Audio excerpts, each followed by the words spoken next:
Hello नमस्कार किसान भाइयों, कैसे हो आप सभी का स्वागत है नॉलेज ऑफ नेचर में। दरअसल अब ईख हमारी काफ़ी बड़ी हो चुकी है और ईख की हमारी बंधाई भी हो चुकी है, लेकिन अभी हमारे गन्ने में एक लास्ट स्प्रे होना बाकी है। जैसे कि मैंने आपको कहा था कि स्टार्टिंग से लेकर हम गन्ने में 3 स्प्रे करेंगे। 2 स्प्रे आपके हो चुके हैं, अब लास्ट स्प्रे एक आपका होना बाकी है, जिसके बारे में मैं आपको बताऊंगा कि लास्ट स्प्रे में आपको कौन किस किस दवाई का स्प्रे करना है और वो दवाई का स्प्रे करने से आपका फ़ायदा क्या होगा। दरअसल जब भी हम स्प्रे लगवाते हैं तो वहाँ पर हम 3 चीज़ें मेन लेते हैं। जैसे सबसे पहले नंबर पर हम लेते हैं अपना कीटनाशक। हम अपने पेस्टिसाइड को जब इन्वॉल्व करते हैं तो उसमें सबसे पहले नंबर पर लेंगे हम, उसमें पेस्टिसाइड का पहला भाग है इंसेक्टिसाइड, यानी कि हमारा कीटनाशक। जो हमारे होने वाले रसचूसक कीट हों या किसी प्रकार के भी कीट हों, हमारे पौधे को खाने वाले कीट हों, उन सब पर नियंत्रण करता है। दूसरी नंबर पर हम लेते हैं फंगीसाइड, यानी कि फफूंदी नाशक। जैसे आपके खेत में इस समय चल रहा है लाल सड़न, पत्ता लाल पड़ रहा है, या फिर आपके खेत में पत्ता आपका घूम रहा है जिसको हम पोक्का बोइंग बोलते हैं, या फिर और किसी प्रकार की भी फफूंदी वगैरह अगर आपके खेत में लगी हुई है, तो दूसरे नंबर पर हम आपको बताएंगे फफूंदी नाशक दवाई कौन सी लगानी है आपको।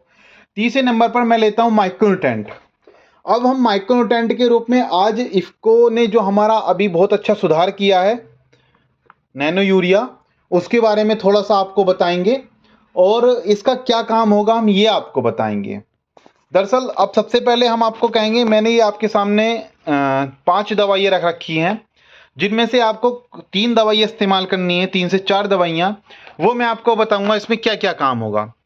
सबसे पहले हमने कहा कीटनाशक की बात करते हैं, तो आप क्लोरोसाइफर और क्लोरोसाइफर के साथ हमने एक लिया है सिंजेन प्लस फिप्रोनिल 5%।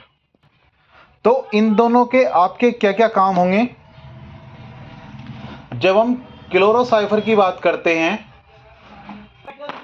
तो क्लोरोसाइफर आपके उड़ने वाले रस चूसक कीट जो होते हैं, जैसे कि अब आपके खेतों में फड़का उड़ रहा है तो ये आपका उसमें कवर करेगा। उसके साथ हम बात करते हैं फिप्रोनिल 5% की। जब आप इसका स्प्रे करेंगे तो ये आपके अंगोले को हरा भरा रखेगा और बढ़वार में भी सहायक रहेगा। उसके बाद दूसरे नंबर पर हम बात करते हैं फफूंदी नाशक, यानी कि फंगीसाइड। फंगीसाइड में हमने लिया है हेक्साकोनाजोल और एक लिया है सुकोयाका में जो साल्ट होता है एजोस्ट्रिबिन टैक्नोजोल। इन दोनों में से आप कोई सा भी एक फंगीसाइड लीजिए। हेक्साकोनाजोल, इसका असर आपका 20 से 25 दिन रहता है और एजोस्ट्रिबिन टैक्नोजोल, इसका असर आपका 1.5 से 2 महीना रहता है। ये आपके लाल सड़न या फिर होने वाले किसी भी फफूंदी नाशक पर बहुत अच्छा वर्क करता है। अब हम बात करेंगे अपने नैनो यूरिया की। नैनो यूरिया ये इफ्को कंपनी ने पहले निकाला था, तो उसका 0.4% उसके अंदर हमारा नैनो यूरिया साल्ट गिरा था। अब इफ्को कंपनी ने जो ये नैनो यूरिया में सुधार किया है, जिसके अंदर आपका ये 20% नैनो WV आपका यूरिया गिरा है, जो बहुत ही अच्छा सहायक आपकी गन्ने की खेती में बढ़वार करने के लिए रहेगा।